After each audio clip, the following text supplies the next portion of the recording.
All right, so you've got this awesome project in mind, getting power out to your shed. It's a classic, right? A little bit of off-grid freedom for your lights, your tools, but you need it to be reliable and, most importantly, you need it to be safe.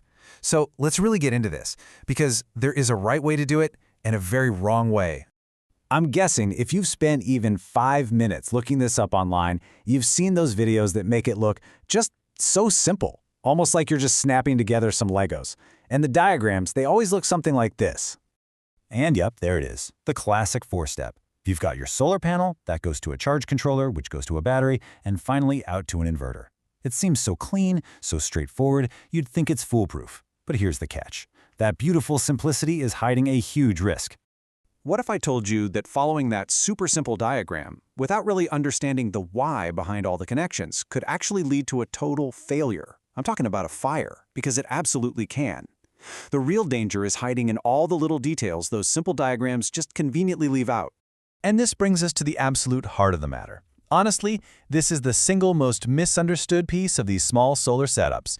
See, it isn't the voltage that you need to be worried about, it's the current. Look, 12 volts isn't going to shock you. You could literally touch both terminals of a car battery and you wouldn't feel a thing. The thing is, that same low voltage needs a massive amount of current. We're talking amps to do any useful work. And that giant flow of current, that is where all the heat, the melting, and the real fire risk comes from. Okay, check this out, because this is where the light bulb really goes on. To get 600 watts of power from a normal outlet in your house, you're only pulling about 5 amps. No big deal. But to get that exact same 600 watts from a 12-volt battery system, you need a whopping 50 amps. That's 10 times the current, which means you have to approach safety in a completely different way. And this is exactly what goes wrong when people don't respect that high current.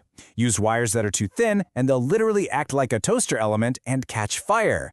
Skip the fuse, and a simple accidental short could make that battery dump thousands of amps in a split second. The point here isn't to just hope nothing breaks, it's to build a system that's designed to be safe for when something eventually does. So, how do we build this the right way? Well, it all starts with a little shift in how we think about this. We need to stop thinking just about the devices themselves and start thinking about the actual energy they're going to use. And to do that, you've got to get friendly with one key unit, the watt-hour. See, it's not just about how much power a tool needs, but for how long it needs it. You can think of watt-hours as the actual currency in your battery bank. Every single decision you make, how big of a battery, how many solar panels, it all flows from this one number. The formula itself is super simple, but man, it is the bedrock of a safe system that actually works. The total energy you need to plan for is just the power of your stuff multiplied by the time you're going to run it. Let me show you a really practical example. So, have a look here.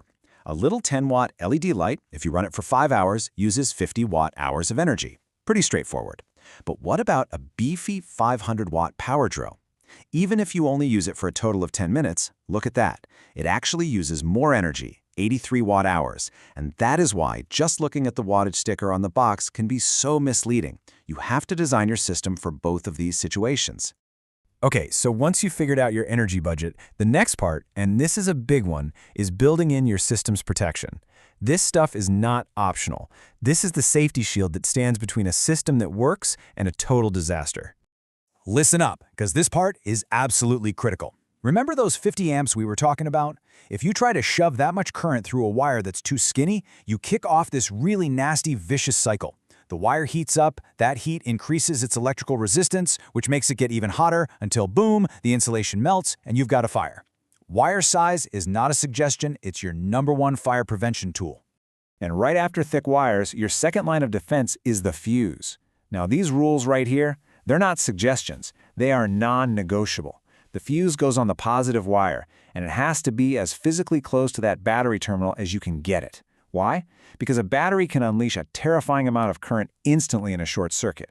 That little fuse is the only thing standing in the way of that catastrophic energy dump that can melt wires and start fires in a blink. Okay, let's get to the fun part. Actually running your power tools. This is the moment where a lot of DIY systems that seem to work just fine for lights will suddenly just die. And it's because tools ask for power in a very specific way.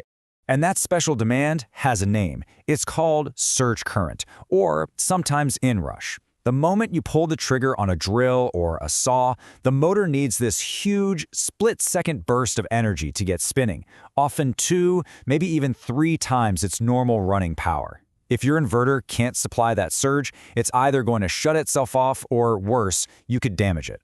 And this is exactly why, if you look at any decent inverter, you're going to see 2 different power ratings on it. Continuous power is what it can put out all day long for steady things, like your lights. But that surge power rating, that's the all-important number that tells you if it can handle that big initial kick from a motor. You got to make sure your inverter's surge rating is high enough for your biggest tool. Okay, just 2 more quick but really crucial points for a solid system. First, grounding. All this means is connecting the metal cases of all your gear together and to the earth. It's a simple step that gives electricity a safe path to travel if something goes wrong, and that protects you from getting shocked and your equipment from getting fried. And second, battery care. Be nice to your battery, especially if it's a lead-acid one. Don't drain it too deep because you can permanently wreck it. Treat it right and it'll last you for years.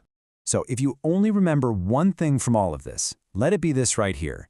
In these low-voltage systems, everything changes. The danger isn't the shock, it's the current. Learning to manage that incredibly high current safely, that is the absolute key to building a system that doesn't just work, but is safe and reliable for the long run. And really, that all leads to the one big question you should be asking yourself as you plan your own project. Are you just trying to build something that turns on the lights today? Or are you building a system with the right wires, the right fuses, and the right components that's actually engineered to last, and to be safe for years to come? The difference is just understanding the physics behind it.